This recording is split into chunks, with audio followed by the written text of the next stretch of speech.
27,000 feet above occupied France, 9 German fighters circle like wolves. Below them, a single P-51 Mustang banks hard left, then snaps right in a move so primitive, so against everything taught in flight school, that veteran pilots would later call it caveman flying. The Messerschmitts dive. 12 seconds later, they're scattered across 30 miles of sky, chasing ghosts. The Mustang climbs alone toward England, its pilot shaking his head at what he's just done. Nobody will believe this. And for 6 months, nobody does. Spring of 1944. The skies over Western Europe have become a killing field measured in mathematics. Every day, American fighters sweep deep into the Reich. Every day, the Luftwaffe rises to meet them with tactics honed by 4 years of desperate innovation. By April 1944, German fighter pilots have learned to exploit every advantage. They fight in groups. They use altitude. They strike from the sun and vanish into cloud cover before the Americans can react. If you're enjoying this deep dive into the story, hit the subscribe button and let us know in the comments from where in the world you are watching from today. The problem is simple physics wrapped in deadly geometry. A lone Allied fighter, separated from his formation, is prey. German pilots know this. They hunt in packs, coordinate their attacks, and use numerical superiority to overwhelm individual targets. Standard doctrine is clear: maintain formation integrity at all costs. If separated, rejoin immediately.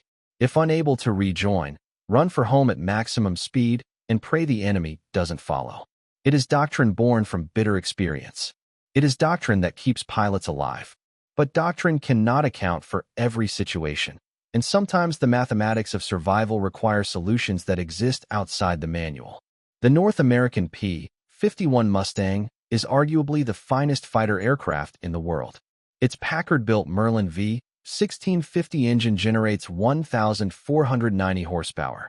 It can cruise at 362 miles per hour, climb to 41,900 feet, and carry 6.50 caliber machine guns loaded with 1,880 rounds of ammunition. In the hands of a skilled pilot, it can outrun, outclimb, and outfight anything the Luftwaffe can put in the air. But none of that matters if you're alone, outnumbered 9-1, with fuel running low and home base 200 miles away through enemy territory. The 8th Air Force has lost 512 fighters in the first 3 months of 1944. Some to flak, some to mechanical failure, most to German fighters who caught them isolated and vulnerable. The casualty reports are filed. The statistics are analyzed. The doctrine is reinforced: stay together, fight together, survive together. But in the cramped cockpit of a Mustang at 27,000 feet, doctrine becomes academic when the enemy has you surrounded and closing fast. Second Lieutenant Tommy Nakamura is 22 years old. He has flown 18 combat missions. He is assigned to the 357th Fighter Group, 362nd Fighter Squadron, stationed at Leiston in Suffolk. The 357th is known for aggressive tactics and colorful nose art.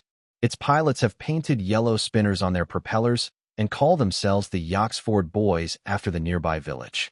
Nakamura does not fit the stereotype of a fighter pilot. He is quiet, methodical, and prone to thinking too much. His squadron mates are mostly farm boys from Kansas and Texas, loud and confident in the way that comes naturally to men who grew up with open skies and endless horizons. Nakamura grew up in Los Angeles, the son of a toolmaker who emigrated from Japan in 1919. His father taught him patience, precision, and the importance of understanding how things work before you try to fix them. The attack on Pearl Harbor changed everything. His family was relocated to Manzanar internment camp in 1942. Nakamura was a sophomore at UCLA studying engineering when the government classified him as an enemy alien. He volunteered for the Army anyway, partly out of patriotism, partly to prove his loyalty, mostly because the alternative was sitting in the desert watching his parents grow old behind barbed wire. Flight training was harder than he expected. Not the flying itself. He had good hands and better instincts, but the social dynamics. Some instructors treated him with suspicion. Some classmates made jokes about Tojo and slant eyes, until he bloodied a few noses and earned their respect. He graduated third in his class at advanced fighter training in Florida. He requested P-51s. He got them. He arrived in England in February 1944. His first impression of combat was noise and confusion punctuated by moments of stark terror. His second impression was that everything he'd learned in training was wrong. Real combat wasn't the clean, organized duels depicted in training films. It was chaos. Planes appeared from nowhere. Tracers filled the sky. Friends died in explosions of aluminum and fire. And if you thought too hard about it, you'd never climb into the cockpit again. So Nakamura learned to compartmentalize. He studied enemy tactics. He read intelligence reports. He paid attention to the stories older pilots told in the officers' club after too many beers. He noticed patterns. German fighters preferred certain attack profiles. They used specific formations. They exploited predictable weaknesses in American tactics. Most importantly, he noticed that American pilots, when caught alone, followed predictable escape patterns. They dove for speed. They climbed for altitude. They turned for the deck. All logical. All by the book. All exactly what German pilots expected. If this history matters to you, tap like and subscribe. Nakamura began to wonder what would happen if you did something unexpected, something illogical, something so contrary to training that no enemy pilot would anticipate it. By spring of 1944, Luftwaffe fighter tactics had evolved into a science of coordinated destruction. German pilots no longer engaged in individual duels. They fought as teams, using numerical superiority and altitude advantage to overwhelm isolated targets. The standard German tactic against a lone American fighter was elegant in its simplicity. Lead elements would engage from altitude, forcing the American to maneuver defensively. Trailing elements would position themselves to cut off escape routes.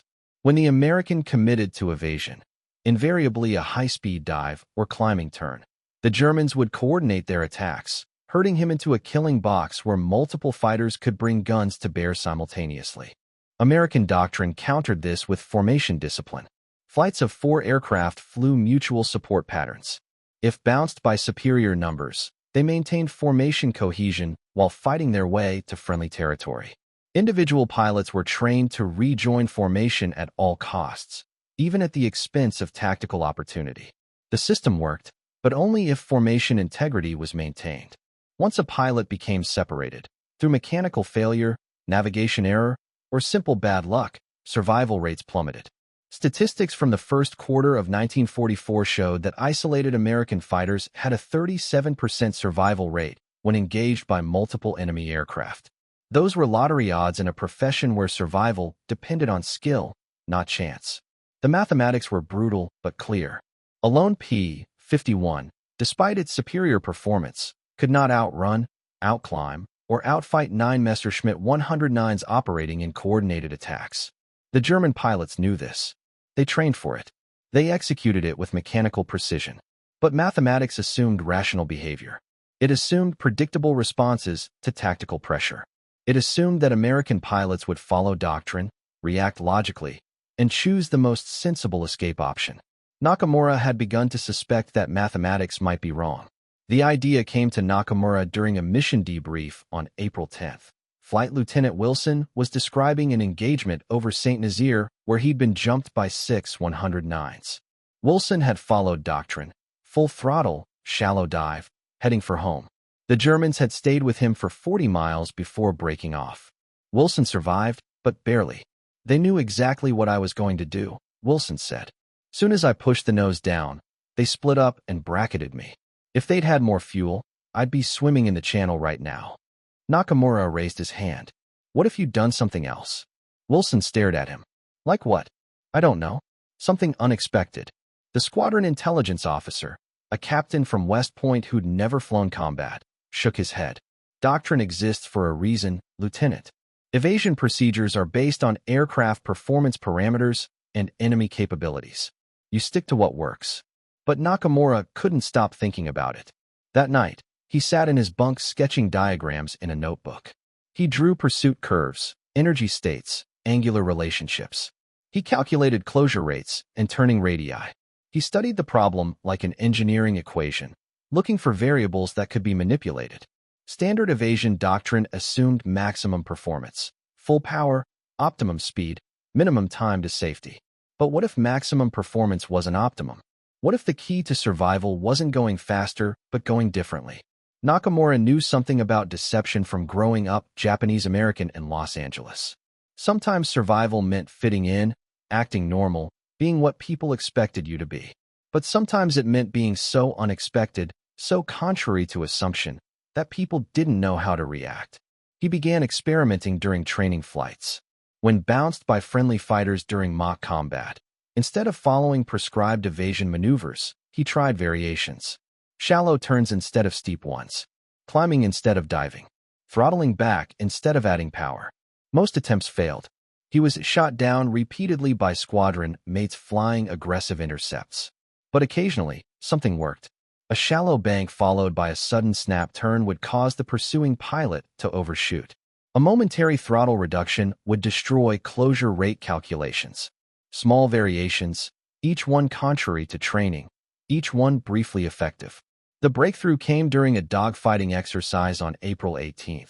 Nakamura was being pursued by Lieutenant Morrison, an aggressive pilot known for textbook intercept techniques. Morrison was closing fast from 7 o'clock high, perfect firing position. Standard doctrine called for a hard break turn to spoil Morrison's shot. Instead, Nakamura did something that violated every principle he'd been taught.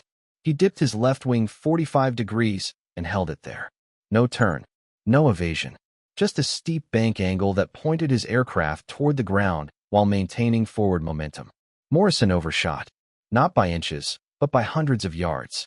His pursuit curve, calculated for a conventional evasion maneuver, carried him past Nakamura's position before he could adjust. By the time Morrison reversed and attempted to re-engage, Nakamura had snapped level and was climbing away. Morrison landed confused and slightly irritated. What the hell was that supposed to be? Nakamura didn't have a good answer. Just trying something different. Well, don't try it in combat. You'll get yourself killed. But Nakamura was already thinking about the physics. The wing dip had created a visual deception. Morrison's brain, trained to expect conventional maneuvering, had processed the bank angle as the beginning of a turn. He'd led his target accordingly, anticipating where Nakamura would be based on normal tactical parameters. When Nakamura maintained course instead of turning, Morrison's intercept calculation became invalid. It was crude, primitive, completely contrary to everything taught in fighter school. His squadron mates called it the Caveman bank because it looked like something a student pilot might do by accident. But it worked. April 24, 1944. Mission: Escort B-24 Liberators to aircraft factories in Friedrichshafen. Weather: clear, unlimited visibility. Enemy activity: expected heavy resistance. Nakamura's flight takes off at 0730 hours. 16 P-51s climb through morning haze toward the rendezvous point over the English Channel. The bombers are late. They orbit for 15 minutes, burning fuel, waiting for the heavies to form up. Nakamura flies Purple 4, tail end of the formation. His Mustang, nicknamed Little Nisei after his father's sardonic term for second-generation Japanese Americans, carries full ammunition and drop tanks. The cockpit smells like leather and high-octane gasoline. His hands are cold inside his gloves despite the heated flight suit. They cross into French airspace at 25,000 feet. Flak begins immediately, black puffs stitching the sky in geometric patterns. The formation tightens. Radio chatter diminishes to essential calls. Everyone knows the drill. Maintain position. Watch for bandits. Save the ammunition for fighters. The bombers hit their target at 1,134 hours. Nakamura can see smoke rising from the factory complex, dark columns against the alpine landscape. The liberators turn for home, maintaining formation despite scattered flak bursts. No enemy fighters yet, but radar calls indicate movement to the north.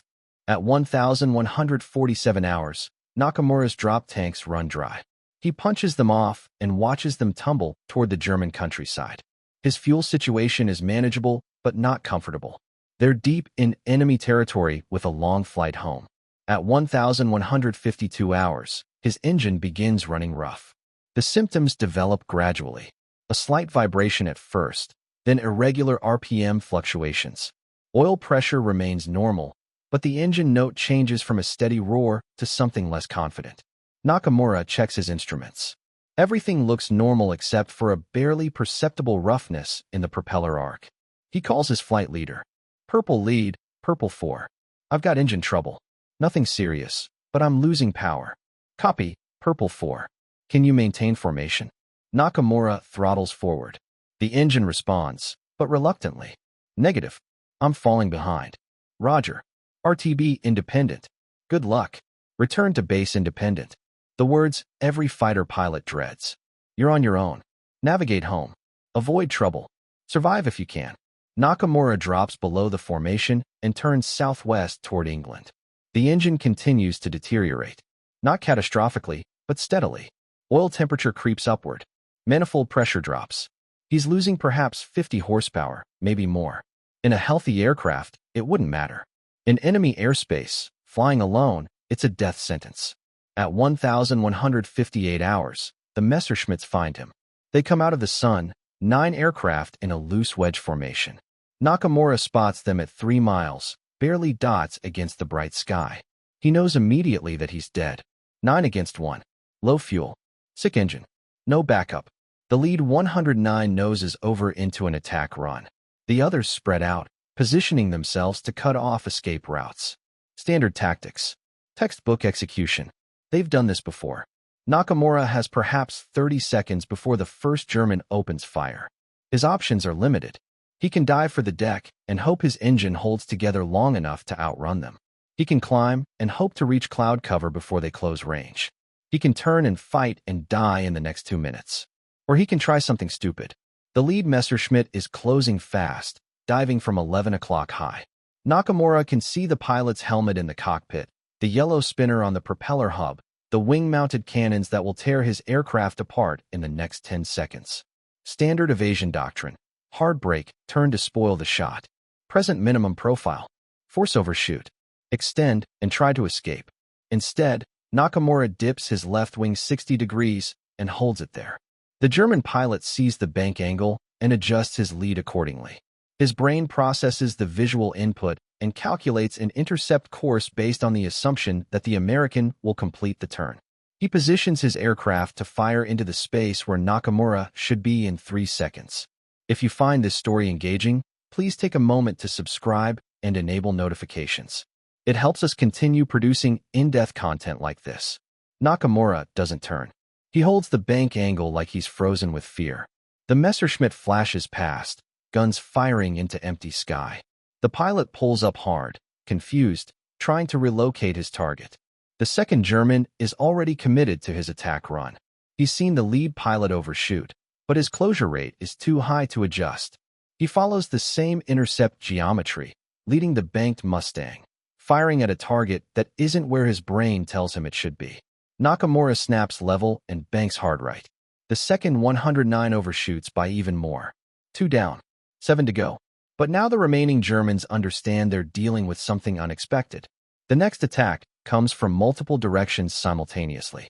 3 aircraft diving from above, 2 climbing from below, 2 more bracketing from the flanks. Nakamura dips his wing again, this time to the right. Then snaps left. Then right again. Each bank angle is steep, dramatic, obvious. Each time, the attacking pilots lead their target based on visual cues that suggest a conventional turn. Each time, Nakamura maintains course instead of completing the maneuver. It shouldn't work. It's too simple, too obvious. But the human brain is wired to anticipate patterns, and fighter pilots are trained to react to visual cues with split-second timing. When the visual cue suggests one thing and reality delivers another, the result is confusion, overshoot, and missed opportunity. For 12 seconds, the sky fills with Messerschmitts attacking a target that isn't where they think it is. Cannon shells streak through empty air. 9 experienced German pilots find themselves scattered across 5 miles of sky, each one trying to relocate an enemy who seems to be flying like a drunk cadet. Nakamura uses the confusion to extend toward friendly territory. His engine is still rough, but adrenaline masks the vibration. Behind him, the Germans regroup and give chase, but they've lost tactical advantage. The coordinated attack has devolved into a pursuit, and in a pursuit, the P-51's superior speed becomes decisive. He reaches the channel with 3 109 still behind him, but they break off rather than risk interception by RAF coastal patrols. Nakamura lands at Leiston 47 minutes later with less than 20 gallons of fuel remaining. The debriefing is skeptical. The intelligence officer listens to Nakamura's account with raised eyebrows and frequent interruptions. 9 enemy fighters? Evaded by banking? The story doesn't fit established patterns of air combat. You're telling me you didn't turn? The officer asks. You just dipped your wing? That's correct, sir. And this confused 9 experienced German pilots? Apparently. If you find this story engaging, please take a moment to subscribe and enable notifications. It helps us continue producing in-depth content like this. The officer makes notes, but clearly considers the report unreliable. Combat stress? Probably. Adrenaline playing tricks with memory. The official after-action report lists the engagement as contact with multiple enemy aircraft, evasion successful. Nakamura's squadron mates are more direct in their skepticism. Morrison, who'd been on the receiving end of the wing dip during training, shakes his head. You're telling me you used that caveman bank thing in actual combat? It worked. Against student pilots, maybe. Not against veterans. But 3 days later, Lieutenant Wilson tries it. He's bounced by 409s over Belgium and remembers Nakamura's story. When the lead German commits to an attack run, Wilson dips his wing 40 degrees and holds it. The Messerschmitt overshoots. Wilson escapes. Word spreads through the squadron. The technique has a name now, the Nakamura bank, or, more commonly, the caveman dip. Most pilots remain skeptical, but a few begin experimenting during training flights. The results are inconsistent. The maneuver requires precise timing and specific conditions. It works best against diving attacks where the enemy pilot must calculate lead angle quickly. It fails against level attacks or stern chases where the pursuing pilot has time to observe and adjust. Squadron engineers analyze the technique and conclude it's a form of visual deception that exploits the human brain's pattern recognition system. Fighter pilots are trained to react to specific visual cues with automatic responses. When those cues are deliberately misleading, the result is systematic targeting error. On May 8th, the technique saves Lieutenant Patterson's life over Nancy. 3 days later, it allows Lieutenant Rodriguez to escape from a trap near Metz. Both incidents are documented in mission reports. Both involve the same basic tactic, steep bank angle without completion of turn, causing enemy overshoot. By June, word has reached Group headquarters.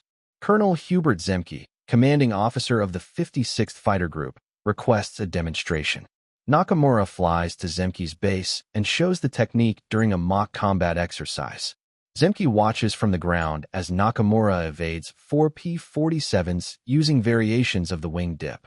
Zemke is impressed but cautious. He authorizes limited training in the technique, but warns that it's not a miracle cure. It's a trick, he tells his squadron commanders.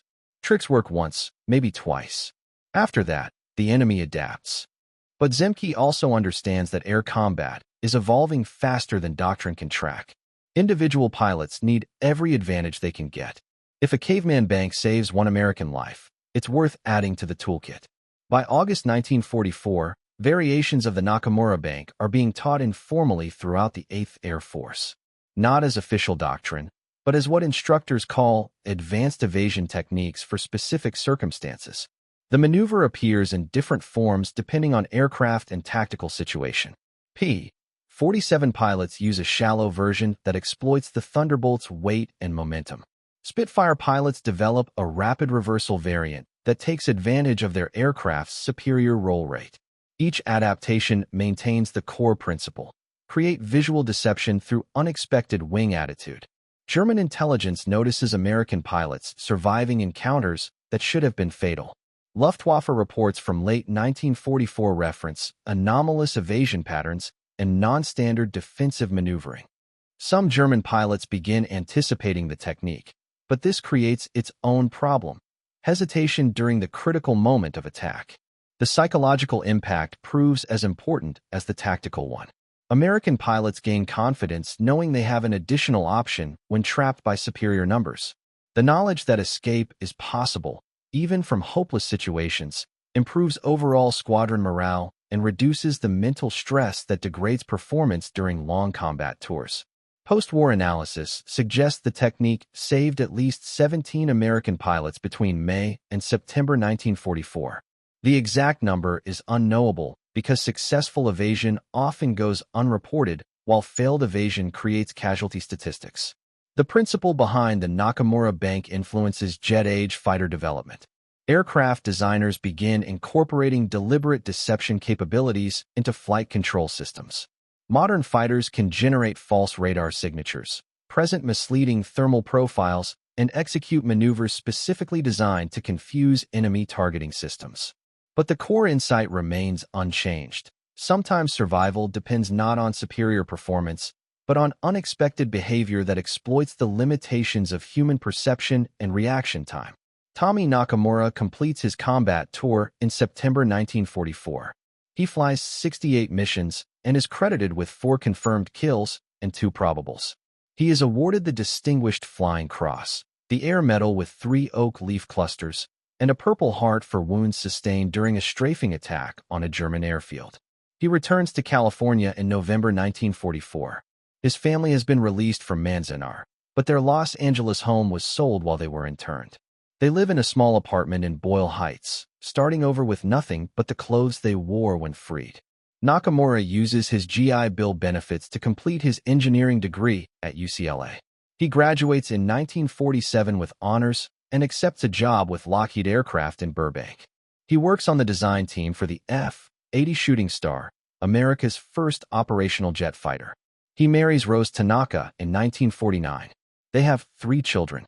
He rarely speaks about the war except to caution his sons that heroism is usually just ordinary people trying to survive extraordinary circumstances. In 1962, a historian researching P-51 tactics contacts him about the wing dip technique. Nakamura agrees to an interview but deflects credit. "It wasn't genius," he says. "It was desperation. You try everything when you're about to die." The historian asks if he's proud of the innovation. Nakamura considers the question for a long moment. "I'm proud it helped other pilots. That's all that matters." Nakamura retires from Lockheed in 1987 after 40 years designing aircraft. He dies in 2003 at the age of 81. His obituary in the Los Angeles Times mentions his war service and his work on the F-80 program. It does not mention the technique that saved dozens of lives and influenced fighter tactics for the next 60 years. But pilots know. The ones who flew P-51s, the ones who survived impossible odds, the ones who teach air combat to new generations. They know that a quiet engineer from Los Angeles discovered something profound about the relationship between perception and reality in the three-dimensional chess game of aerial combat. The Nakamura Bank survives in modified form as part of modern fighter training curricula. It appears in classified manuals as an example of deception-based evasion, and is taught to pilots flying F-16s, F-18s, and F-35s. The principle has expanded beyond visual deception to include radar, infrared, and electronic warfare techniques. But the essential insight remains unchanged. Enemy pilots are human beings who process information through pattern recognition and react based on learned behavior. When those patterns are deliberately disrupted, even the most skilled opponent can be deceived long enough for survival to become possible. Modern air combat involves computers, missiles, and engagement ranges measured in dozens of miles. The close-quarters dogfighting that characterized World War II is largely obsolete, but the human element persists. Pilots still make split-second decisions based on visual cues and tactical assumptions. And sometimes, those assumptions can still be wrong. Tommy Nakamura understood something that transcends technology and doctrine. Survival often depends not on being faster or stronger or better equipped than your enemy, but on being different enough to make their advantages temporarily irrelevant. His legacy isn't a monument or a medal case. It's written in the muscle memory of pilots who learn to see bank angle as both truth and lie, who understand that sometimes the most sophisticated tactical problem requires the most primitive solution. Some innovations change the world through complexity and brilliance. Others change it through simplicity, so profound it looks like accident. The Caveman wing dip was never pretty, never elegant, never something you'd see in a training film or an air show demonstration. But it worked. And sometimes, in the mathematics of aerial combat where equations are solved in seconds and miscalculations are measured in lives, working is enough. The technique lives on, passed from instructor to student in the quiet conversations that happen after official lessons end. It exists in the space between doctrine and desperation, where individual pilots learn that rules are guidelines and survival sometimes requires writing new ones. And in that space, the ghost of a young Japanese-American engineer continues to dip his wing at impossible angles, teaching new generations that the most important thing about flying isn't how high or how fast you can go. It's how unexpectedly you can get there. Thank you for watching. For more detailed historical breakdowns, check out the other videos on your screen now and don't forget to subscribe.